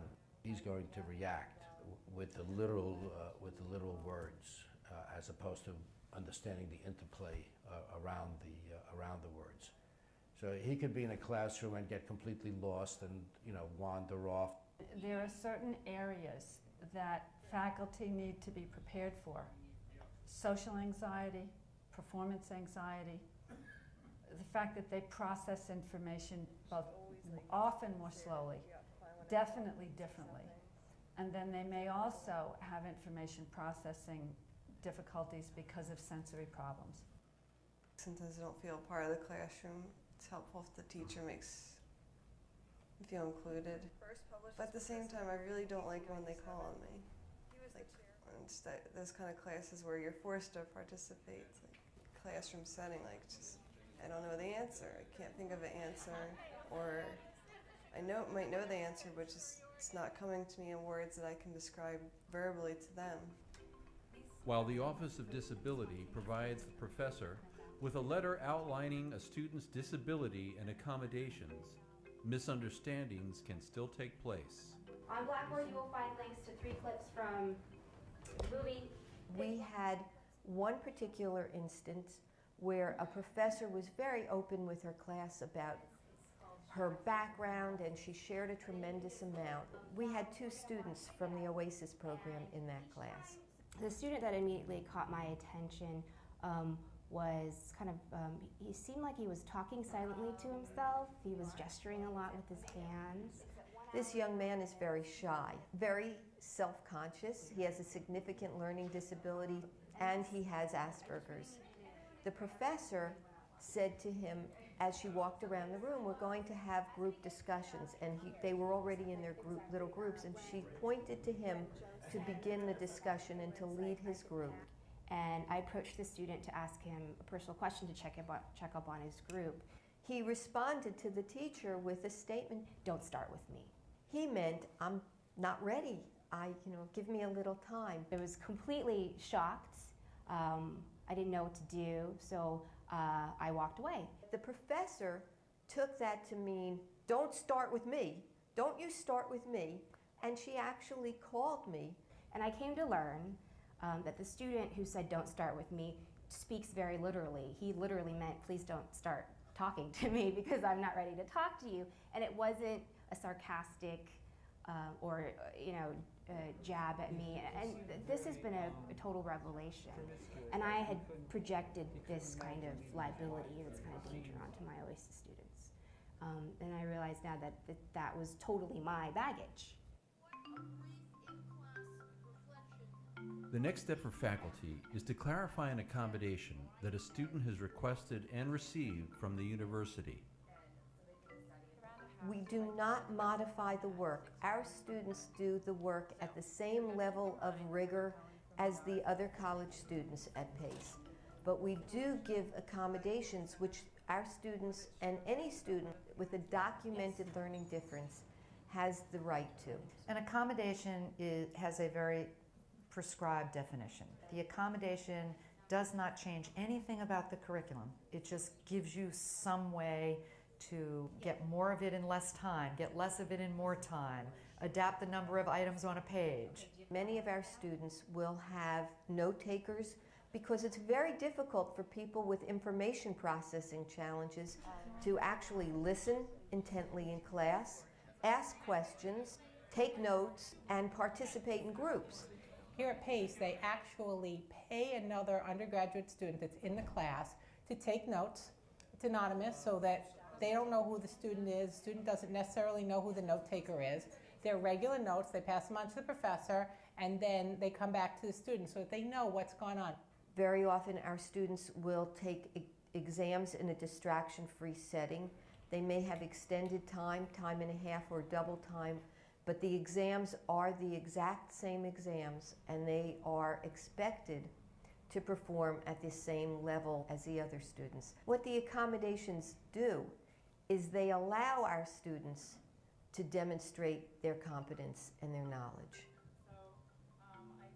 With accommodations in place, teachers can support students further with a teaching strategy known as UDL, or Universal Design for Learning. Universal design is really about multiple means of access, multiple means of presentation, and then multiple means of engagement. How do you present information in other than just a lecture format? I like it when they write on the board, which is what a lot of teachers don't do. You know, that in the college classroom, they just tend to do a lot of verbal talking, which is really hard to keep up with, and I just can't get it. These are learners that are tech savvy. These are learners that have some rigidity in thinking, that have very specific experiences that they bring to the learning task. And so as professors, as educators, as administrators, we need to respond to who the learner is, not to what the book says. I usually will bring in photographs of images from the books. If there are movie adaptations of the things that I'm talking about, I'll screen segments of it. And I do know at least one of my OSS students appreciates that because he prefers getting the cues from film rather than read. He's a slower reader, he says, so rather than reading on the page. And I think this reinforces the content. Another classroom strategy to engage all learners is group work, but group assignments should be considered with care. Set up groups. Have cooperative learning groups. We know from educational research that cooperative learning is a very effective way because each student gets a role. So on the first day of class, we did an exercise in what I called speed dating, and I gave them a list of questions. They asked each other these questions and rated each other on a scale of compatibility, from 1 being not very compatible to 4 being highly compatible. And they were told that they were going to be selecting themselves into groups, into writing groups. So there are definite strategies that people can learn that do not take away from teaching at all, but just facilitate the kind of social dynamic in a classroom that is much more rewarding. The OASIS students, with the help of their tutors, are always very prepared, always very on top of the course material. And this gave this particular student a sense, I think, of authority and competence. So he actually emerged as the leader of his small group. And he told me that he's not used to being a leader of his peers. I hear him keeping them on task. What page did you read to? Did you read this section yet? What do you think about this question? And the OSS student is fulfilling this role in his small group. And how have the class discussions begun? A key player in the OASIS program at PACE is the academic coach, who provides support for the student outside the classroom. The first couple of weeks of the semester, what we do is we put together all the syllabi and we start planning what is it that the students need to take care of immediately. I have one of our students' planner, and it's imperative that every OASIS student uses and has a planner. We basically start outlining exactly what is due in accordance with the syllabi. The OASIS program is a program that assists and supports. We don't do the work for them, we basically keep track of them. We help them through the day, through the week, through testing, through note-taking, sometimes through communication. Or as the coaches, we're very happy if the professor questions us about something the student does. Let us try to address it, and even more so I say to professors, if you think a problem may be coming, let me come into class. Teaming with the academic coach gives the professor valuable insight into support for the student throughout the course. So how do you think she's responding to group work? I think she responds to the group work because she makes tons of notes. Initially, I didn't think I needed to know that much about these students or where they were coming from, and I didn't think I needed to know this much about their personal backgrounds or the struggles that brought them to PACE. She was primarily communicating to me through you for the first part of the semester. Right. I think this is the first email I've gotten from her. Learning the strategy for this program is really the personalized touch, is the personalized attention. It gives me a higher sense of accountability to the program, to the students. I really feel now entitled to think about student achievement in terms of progress and improvement. So if she feels good about this, then this is just really ready to go. Yeah. We've learned how to engage in conversation with faculty, how to support them and not make them feel like this is a special ed program. It's not. We're simply assisting and making sure that they're fully supported. As more and more students with autism spectrum disorder venture into the new frontier of college, their success will depend on support programs such as OASIS at PACE. It's very clear the numbers are growing, and that's the big challenge. There needs to be a development of the resources to address continuing development and not just say, you know, if you don't pass this test, you're not graduating from here. I believe James has not missed a day or been late today in the 2 years that we've been coming here. He's going to do the 5-year bachelor master's degree. You can't generalize these students because they have such a different way of thinking that's almost refreshing, and they continue to fascinate me and teach me new things, and I continue to soak it up. I love it. The greatest tragedy of all is the young adults and the adults who never got the services and the supports and then keep failing and failing and failing year after year. This is what makes this kind of work so absolutely critical. You're saving lives on the one hand, on a one-to-one individual level, and you're saving the most potentially important people in terms of talent. I really believe that faculty wants their students to be successful, and that this is an avenue that will enable them to make their teaching more gratifying.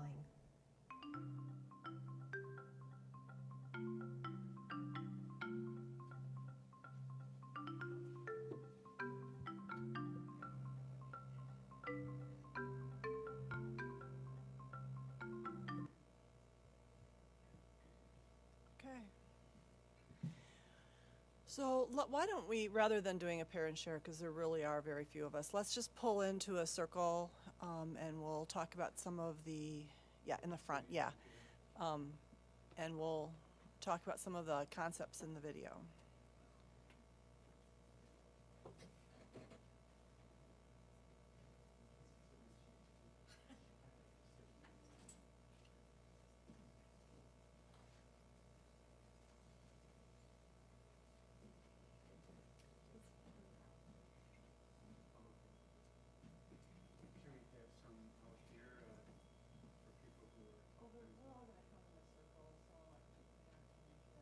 No, well, just for the sake of the recording, we were saying. For the sake of the recording. Go ahead and try to get or even we can pass it around if that will work for you. For the sake of the recording. Okay. We'll get a couple. I'm going to make you keep it. That's right.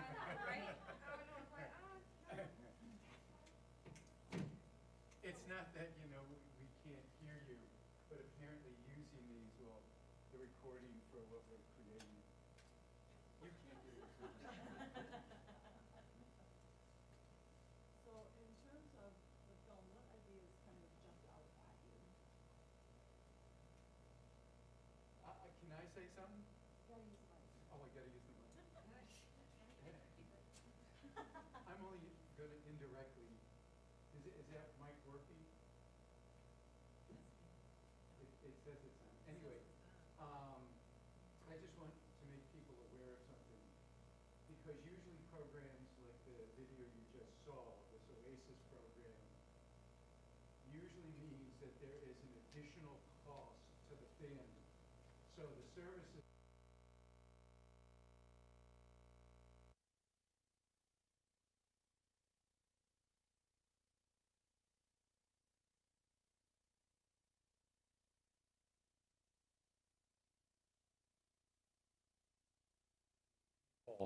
because all of a sudden that can lead to economic discrimination for those who can't afford these services. And for me, if we're going to offer it, we need to offer it to everybody and for no cost. So I just want to make you aware that any program across the country that has a specialized title, that's probably a good indicator that somebody's paying for those services, which doesn't address your question. But I wanted people to know that. So what jumped out at you? Funding thing was something that jumped out at me, and I was thinking, this seems like a great program, and it also seems very expensive, and how are they paying for that? And I think just that, with students on the spectrum, the thing that's hard is because there's not a go-to, because there is such a diversity in presentation. I think the thing that can be hard is how do you find the thing, the services that student needs, and then and it's like on both ends. So how do we support the student, and then how do we also support the faculty and staff in terms of engaging around them? And that it seems like, again, to really get those, then there needs to be the funding. So I actually think your question was one of the ones that jumped out for me. Again, I think it's great, and how would this be something that would actually be sustainable? And here, there's different ways of answering, and I'll let others take. Oh. I think here there's a couple of ways. One is I want to make people aware is that currently SSD, Services for Students with Disabilities, is providing academic coaching.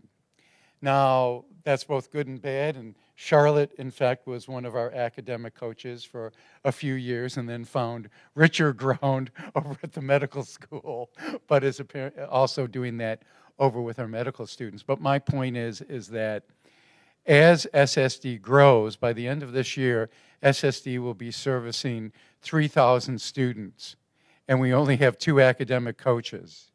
So the type of individual sort of work that you saw on the video, where they actually go out to the classroom and work with faculty, becomes extremely difficult because there's just not the people power to do that type of interaction. So we can sustain the academic coaching with students, not intensely as we'd like, but what we have been doing, I think, has been successful. To address your question, there are 2 ways. One is, and the university is more fond of this way than the other way that I'm going to propose, and that is that you find a donor who has a passion for this and try to get them to donate a rather large amount of money to create the type of program that's needed. Certainly in student life, that's the message that we've been getting, is that if you want to create more programs like this, donorship and development is the way to go. I think that, and this is a general, this isn't about ASD, this is one of the things that I get on my high horse about, is that if we bring a student to campus, I feel that we have an obligation to do whatever we need to do in order to help that student succeed. This is particularly in light of our new DEI initiatives. If we are really serious about bringing in non-traditional, high-risk students to campus, and we don't provide them with the types of services they need to learn the skills, because these are good, competent students, just like our ASD students. This isn't people who shouldn't be here. This is people who come in with skill deficits. And if we don't provide the funding to do the type of skill building that we need, we're setting a lot of people up for failure. And if we really are committed to DEI, then we really need to provide the resources.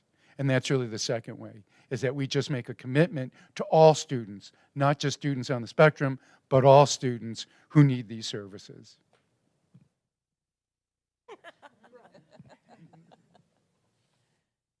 Were there other things that jumped out?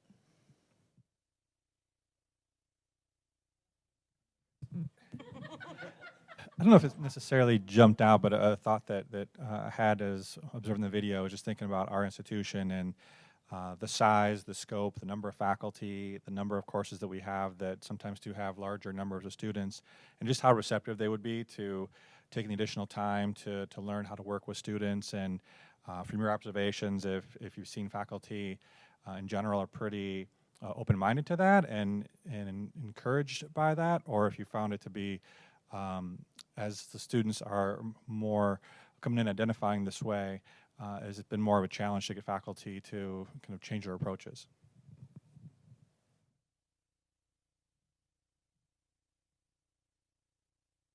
It's a great question.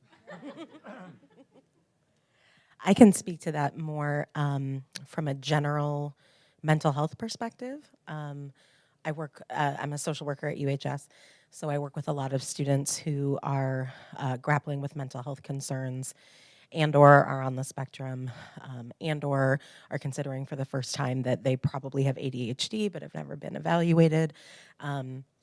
And when I do outreach to faculty or provide documentation for faculty, try to do some advocacy for those students, it seems to actually vary quite widely in my experience, with no predictable pattern whatsoever by department or gender or age or anything that I've been able to identify. Just some people are really on board with the idea of doing what it takes to make our students successful. And some seem to be more of the perspective that, you know, I'm here to be a research machine, and thanks for your email. So that's been my experience. What else? What have other people seen?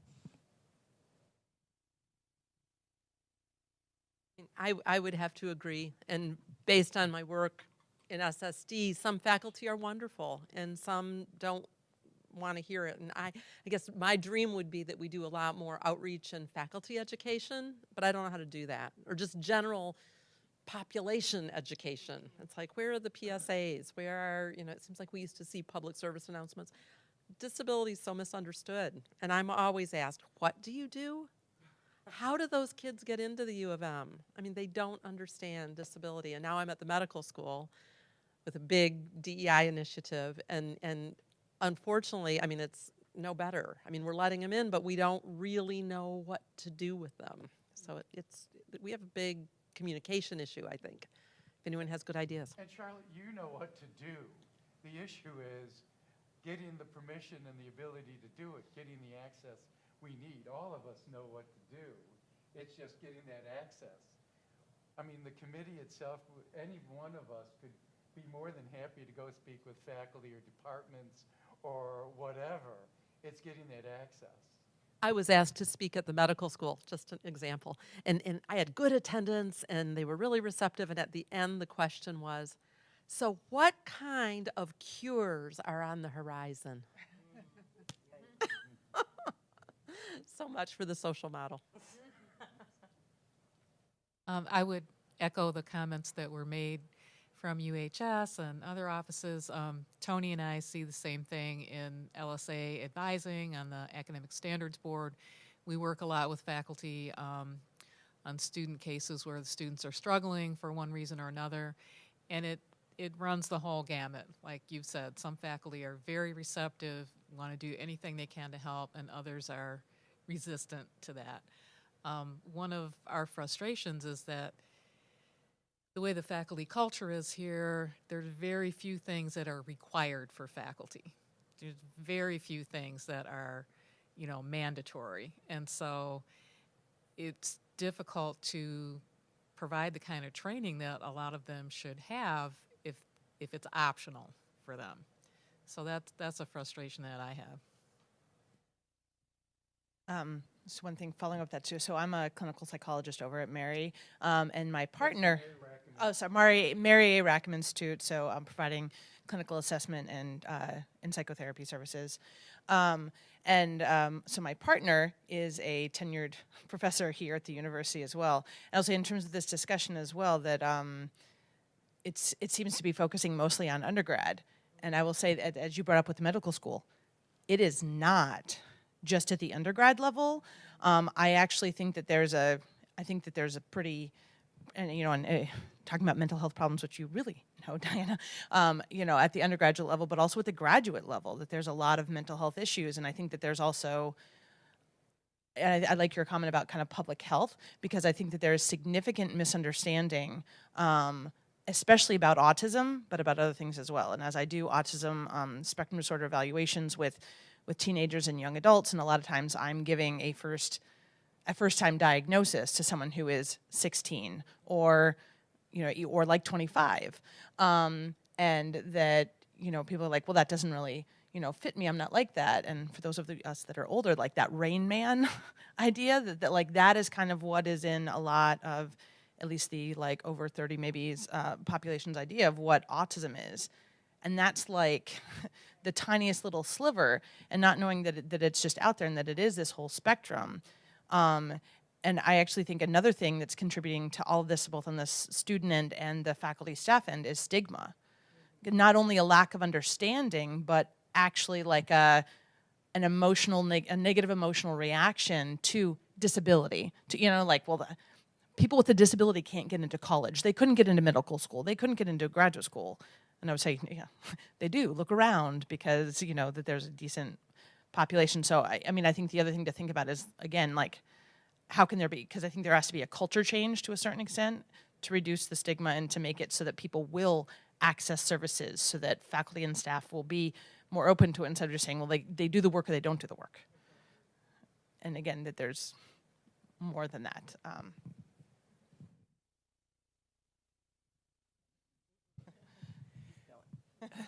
No, that was great. So moving into kind of how we can use it, since most of us are actually on the staff side of things, and I'll just speak to some of the things that we're trying to do in our office and see what else might be popping up in other offices.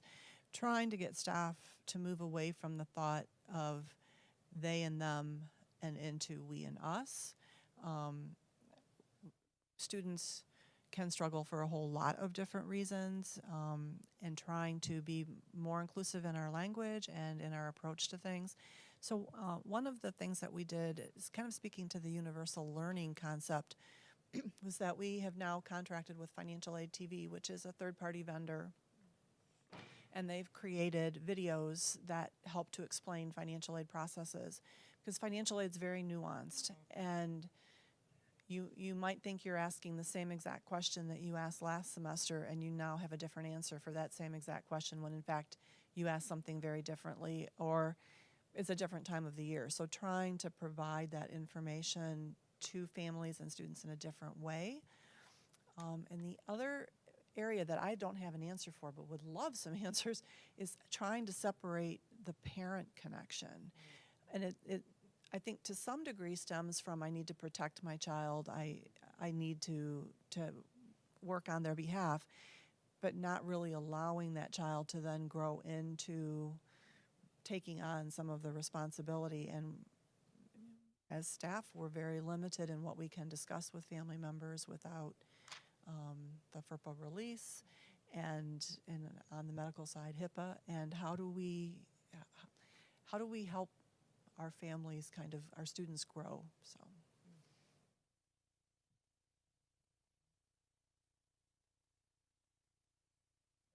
Well, I mean, I'll say this. I'm guilty of this as well, and it sort of struck me, and I don't know that, in fact, I know it won't work for a lot of families and parents or guardians, but I think you're right. A lot of times, because of the experiences families have had, parents have become their children's best self-advocate, as opposed to trying to transition that to the skills that they're going to need as adults to advocate for themselves.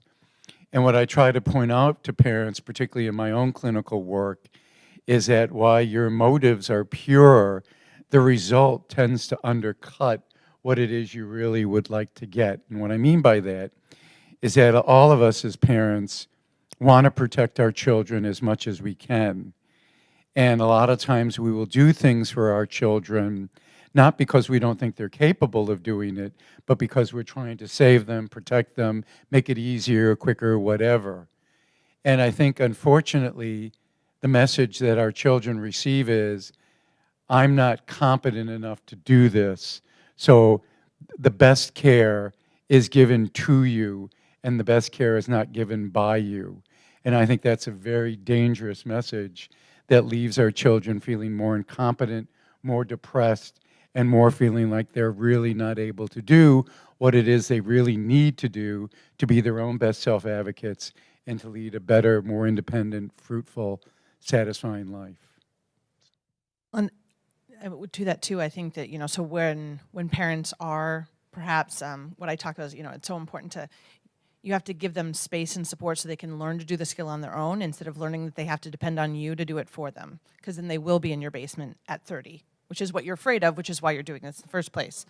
And at the same time, I think that parents are caught in a hard place too, because they might be paying for this experience and they want to make sure that, are they actually capable of doing this coursework? Because, hey, I just laid down a whole lot of money for this. And that coming back to, especially for kids on the spectrum, their communication skills might not be great. So I work with a college student that I just diagnosed as being on the spectrum. He has a longstanding ADHD and anxiety diagnosis, but I think it's really stemming from an underlying ASD. And that he primarily, even though his parents are also in town and he is local, that he's mostly texting them. And that's where the communication is. And so it just decreased quality too. So, I think I completely agree with what you said, Stuart, and it's so important. We can't do things for them because they're only learning to be dependent instead of being able to show the skills that they do have. And at the same time, I do think that parents need something. And what would be great is if there could be something, an online course or something, or some kind of link that could happen for parents the summer before, so it kind of helps prepare, because there needs to be this tiered stepping of parents to kind of get used to letting go of that and knowing there is something there. But I think they're also concerned, I think somewhat rightfully so, that when the kids go away to college, that there isn't as much there, because compared to what they've had, it is less. And again, broadening it out, actually, it's going to end up either in Tony or Kathy's hands, because I think they can attest that, here, I'll hold it, I don't mean for you to hold it, this is not only an ASD issue, that there's a lot of families who need work on transitioning, and that there are a lot of what we call helicopter over-involved parents. And how do we get those, just as well as these parents, to understand that there's a developmental need and process here, and how do we help them all sort of get on the path that we might like to see? And I'll let all of you academic advisors, because there's a few of you here. I'd like to respond to that. I was when Stuart spoke just a few minutes ago, I thought, I'm going to use that. I think what he said was very important when you're talking with a parent, acknowledging your motives are pure. I know that your intentions are good, but here's the thing, what you're doing is actually undermining your students' self-confidence and their ability to advocate for themselves. So I think framing it like that for parents, I think, would be helpful. And so I appreciate having that language, because I'm going to steal it. You don't have to give me credit. You can say it came from you. Yeah, I think it's a real fine line, because, for some of these students, especially if they are sort of brought to their knees by a mental health issue, you want supportive parents. You want them to be on board with getting their kid into treatment and, taking time off and all that. And, so I think it's sort of hard. You kind of want to, it's sort of this approach avoidance sort of thing. You want them to be there, but you don't want them to do everything for them. But I mean, I think this is sort of, in the way it is with, working with undergraduates for me, there are times when I'm much more directive because they need it. They're at a space where they need somebody to make that phone call for them because they're not able to. But, you have to you really have to go kind of day by day, moment by moment, seeing where do you step in and where is it better for you to pull out and have them take the reins. I mean, so, the parent issue is a tough one because I've seen some, a number of parents of students, when the student is suffering from some mental health issue, they are either blaming the student, which I hate to say that, critical of the student, or they're in denial and they keep pushing them to get back to school much sooner than they actually can, and do a lot of damage that way. So, it's really a tough line, and I think you really need to go case by case and kind of involve the student in what they want, what they think they need. I mean, it's really important to have their voice in this whole process. So, I would just add to what Tony said about the fine line. Sometimes rather than doing something for the student, you see that they need some help, but you don't want to just do it for them, but you can model for them sometimes. Like, sometimes I'll make a call for a student while they're in my office, because first I'll be like, well, okay, you should call financial aid and ask them blah, blah, blah. And then I think about everything else they're dealing with at the moment, and I say, oh, well, hold on, let me just call right now, and I'll call Vicki. But I will sort of try to model for them the questions you want to ask, how you want to talk to someone who's a university official in another office, so that hopefully maybe next time they can make that call for themselves. What's been going through my mind in this discussion is probably what our students would call an unpopular opinion, but I'm not very confident that we've really earned the trust of parents of our students on the spectrum. And I think that that's fair. We had a similar circle panel discussion over Parents Weekend this past fall, and heard from the parents of current U of M students who said, we have looked all over your web presence. We cannot find anything about what you're doing for students on the spectrum. When we think about the perspective of a parent sending their kid here, of course they don't trust that they can back off. I'm not sure that we've done enough as faculty and staff to show them that we are aware that their students are here and that we have systems in place to support them and that we can help them become self-advocates like we help all of our students become self-advocates. So that's something that I'm thinking about, something that we've been talking about, particularly since this Parents Weekend panel, is how can we do a better job publicizing the work that we're doing to try to support these students. So that's something I'm thinking about.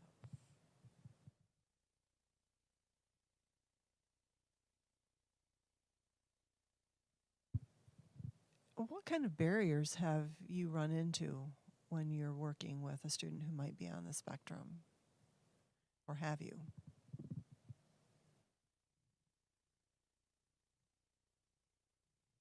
What I'll say in my clinical work is that even kind of in the earlier presentation from the Autism Alliance of Michigan, where there's that awareness, sort of, that I think that they, and there's obviously variability, but sometimes there's kind of like a hyper-awareness of what they're not doing well, but sometimes even like the self-stigma, and they don't want to bring it up, they don't know how to do it, and so it ends up becomes this like pattern of anxious avoidance. So sometimes a barrier is really just kind of that, that they have a hard time kind of like accepting their own strengths and challenges, and this is just how they are, and how to use their strengths and be aware of their challenge and be like, okay, I have a really hard time with executive functioning. It's really hard for me to keep track of all my assignments. So I'm going to use reminders in Google Calendar that will remind me that sometimes that is kind of hard. I have students that don't want to go to disability services. I'm like, I can write a letter, let's draft it up together. They'll be like, I'll think about it. You know, and we continue to explore it. And this is where, for me, it kind of comes back to like the stigma, that there's all this stigma around it. You're somehow less than if you need these services. That's like the immediate thing that comes up for me.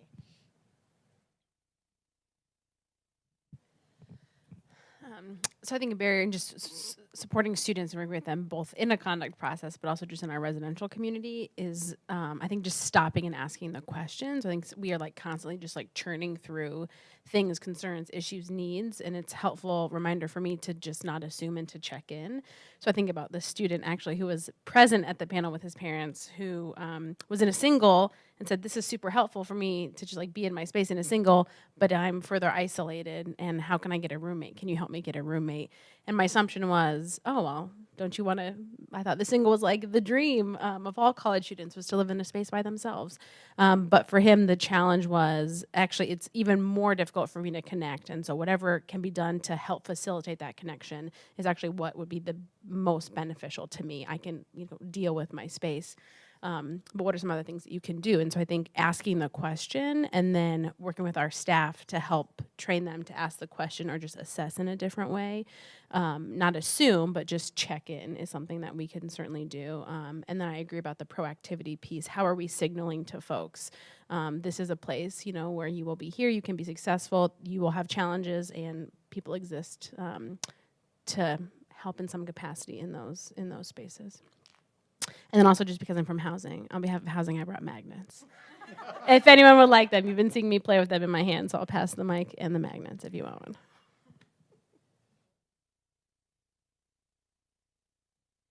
Question, did the student in the single want the single? Did he request it, or just because he identified as a student with autism? From what I recall, he didn't request it, he just got it. And so he said this was beneficial and I appreciated it. However, it's not what I've been what I want now. This is not what I would have chosen for myself, but I didn't know that I could have changed it or that I could have asked for something different. So I think just even how we talk about our processes is something that situation reminded me of. I've since worked with him to get him a roommate and have a returning applicant process, so we'll see.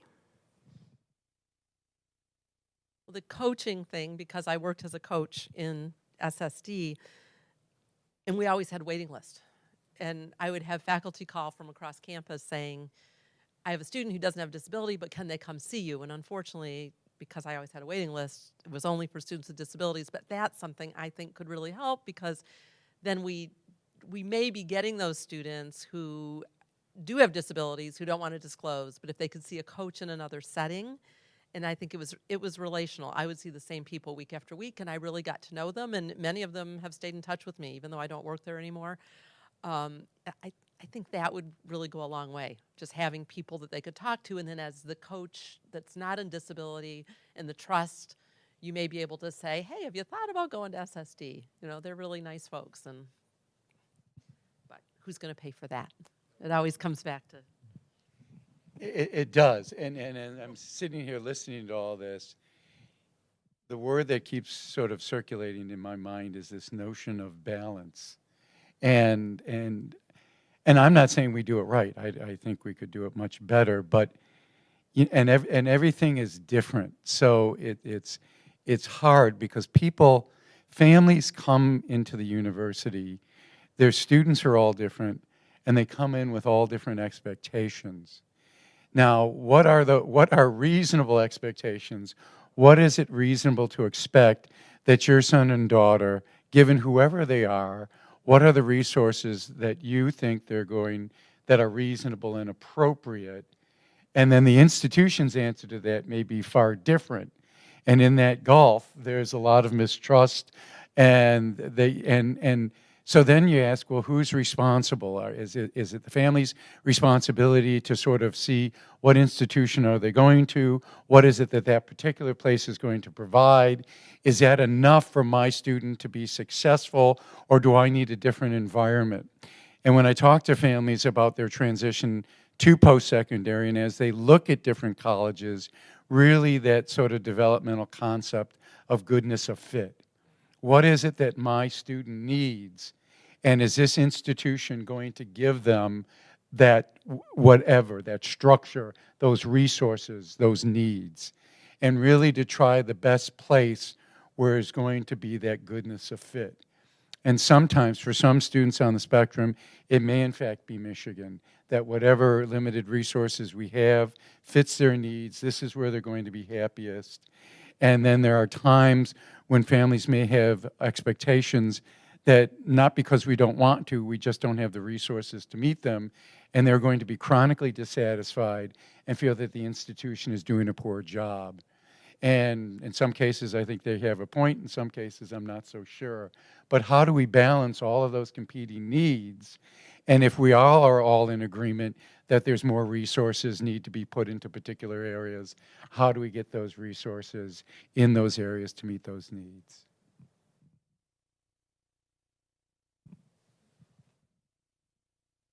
And well, as you were talking, what I was thinking about is kind of like a tiered prevention intervention model.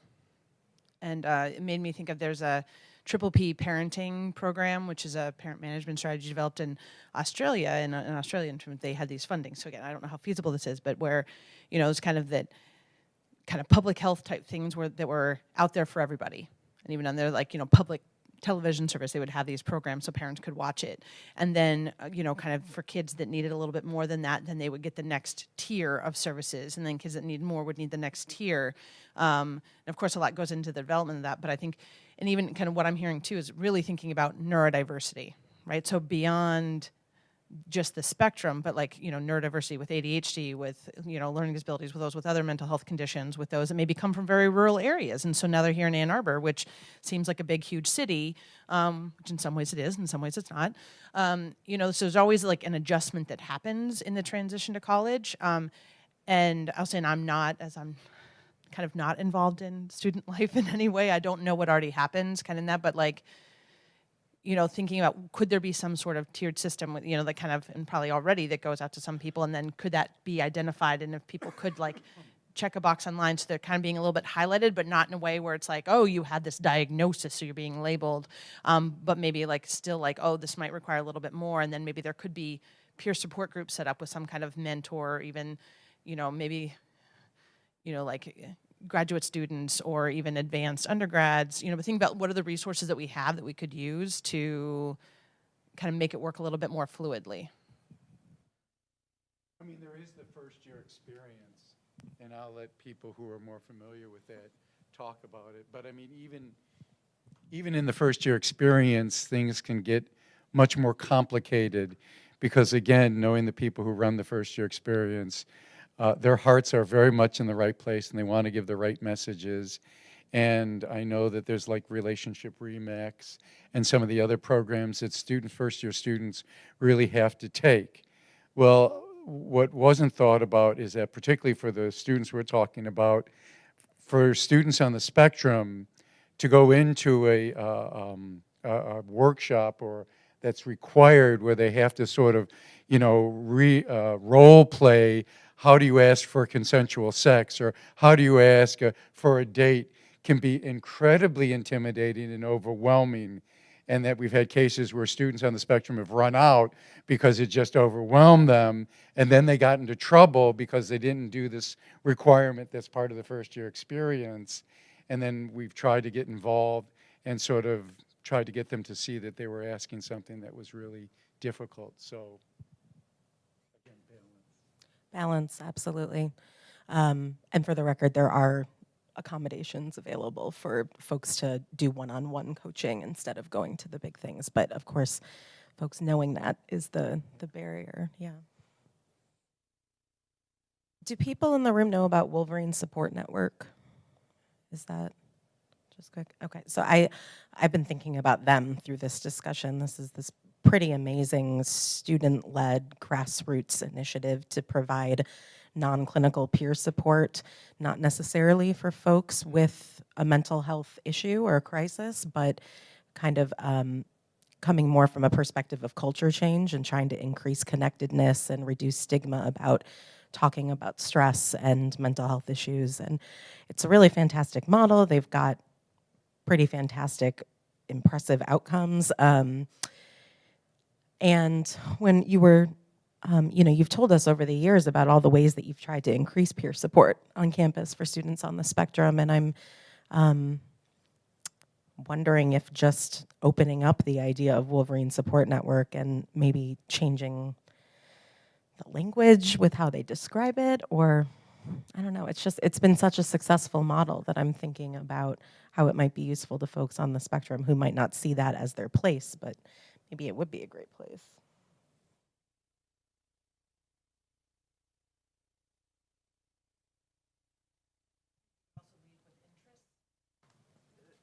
It doesn't have to be, but because if you're signing up saying like, this is a service for people that are struggling, then, that's not something I'm gonna be like, ooh, I want to sign up for that, even though at times I need to. But if it was something, just to go completely stereotypical, if there was like a Dungeons and Dragons, like social club, so something if we could like frame it as, maybe not even like the social part, but just a Dungeons and Dragons club, or, kind of like a, video game club, and being able to work it in. And I'm also thinking even like there's a Girls on the Run program for middle school age girls, where they're like working in a whole bunch of things and also some exercise, but it's also like connecting. But the idea is like, ooh, it's this fun, cool thing that girls can do together. And if there could somehow be that you might be able to cut through some of the stigma to get the people that would not otherwise be seeking. And I don't need the mic, I just want to say that this is one area where I think we do a really decent job, and that is there are clubs for that. It's getting students to join those clubs and getting them aware. But if you ever want to see something, come out here in the fall when it's festival, because there are over, almost 400 different clubs of every interest, of any peculiarity that you can think of. You can find a community out there that you might be able to align yourself with.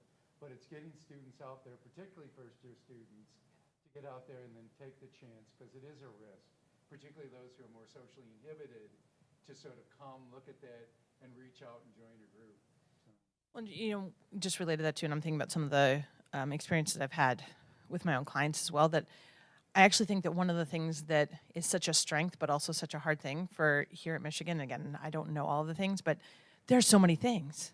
There's so many things, and it's amazing, and then it's overwhelming. And I've had a number of clients where I'm seeing a client who is a current student here, and I'm like, get involved in some clubs. That's going to be great for you. Let's work to identify some. And it took a long time, and she's not on the spectrum, but just that there were so many that it was hard to sift through, and then even for ones in like more specific content areas, there's still like 5.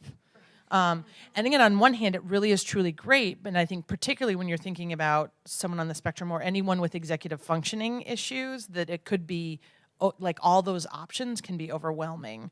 And so I don't know if there was a way to sift through, or maybe have, it'd be unfair, but have like sponsored ones, or somehow breaking it down so that it's less information, and I really don't know how to do that. It's a good idea though. Yeah. Point taken, absolutely. On May's pages, there's like 15. First year experience, some of the folks I think identified that as being a concern and heard it from many students, and I forget what it's called, but it was like a festival debrief that they did in each of the residential communities to say, like, you just went to this thing. What was that about? What do you really want to do? What information did you not get? How can we help kind of whittle things down for you? And then similarly, and this is maybe something that the committee could talk about, is all first-year students have to do a couple online programs prior to coming to campus, prior to admission. And part of that is selecting some levels of interest. And so there was a student, I don't know what the language was, but students could say, I'm interested in policy implementation on campus. A great chunk of students in my estimation. So we found the names of those students, because this was information that kind of came to us from this EverFi product, and sent a targeted message to them to say, hey, in this thing, you said that you were interested in this. Would you like to be involved in the Student Conflict Advisory Board? We do all of these sorts of policy implementations on campus and review and addendums, et cetera. And we have like the most involvement ever from the Student Advisory Board. So I think it's finding the areas where students are already saying, this is me, this is what I'm interested in, and then matching that is helpful. And that could be part of a byproduct of the first year experience program as it gets going, but is also applicable, I think, to other student populations, like you were mentioning. And again, I don't know what other questions are asked. There wasn't a Dungeons and Dragons interest. There was a board game interest question, though. So thinking about those matchings could be something that we could do, too.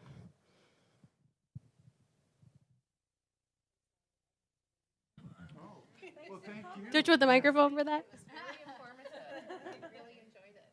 Oh, good. Please tell others.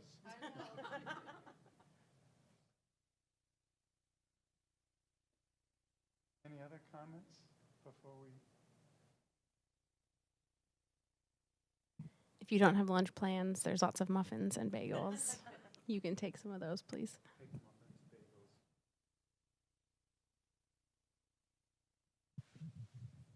Well, thank you all. I mean, and I mean it. The committee's hope is that when we do this, that this room is filled, and it's filled with the university community. And I'm so glad that you've come, and I continue to encourage you to come. But I'm also encouraging you to let others know and to drag them along with you. And that if we can sort of reach out to others. So thank you for coming. Take more muffins and bagels. Any other final words anybody wants to say? For those of you that I don't work with regularly, just so that you know that the Office of Financial Aid can make some accommodations both in enrollment, excuse me, enrollment expectations for some specific scholarships, as well as providing assistance if the student needs something additional. That's not limited to students on the spectrum, but really any student. So don't hesitate to give us a call, or you can give me a call. And I'm just going to chime in for those of you who may not know these people well, but you are looking at the best minds at the university. So if any of you ever have any questions, these are the people you want to seek for an answer. Even those of you who are sitting out here, these people are great resources and who really know the system and what is available and how things can be manipulated, but how things can be done to get what may need to be. So I encourage you to reach out to each other.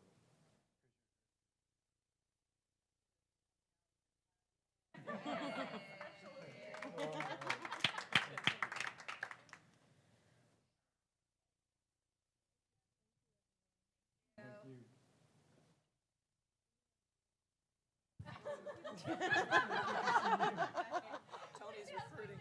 Love it.